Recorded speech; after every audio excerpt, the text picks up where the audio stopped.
Hi అండి. ఈరోజు బట్టలు ఎక్కువ ఉన్నాయి అని చెప్పాను కదండి కుట్టాల్సినవి. అయితే మనకి హడావిడిగా ఉన్నప్పుడే ఇంకా హడావిడి. మా హనీ వాళ్ళ కాలేజీలో మిస్ వాళ్ళ పాపది మ్యారేజ్ ఉందంట ఈరోజు.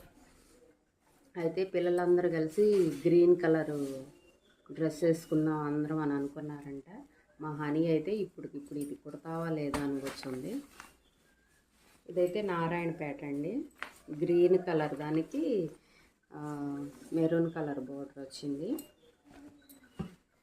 ఓణి కూడా ఇట్లా మెరూన్ వచ్చిందండి. బ్లౌజ్ కూడా ఇట్లాగే వచ్చింది. నేను ఇది లాంగ్ ఫ్రాక్ కుడదాం అనుకున్నా, కాదు నాకు లంగా ఓణియే కావాలంటుంది. ఇప్పుడైతే ఇది లంగా ఓణి కుట్టాలి. కొన్నిసార్లు మనం చెప్పిన మాట పిల్లలు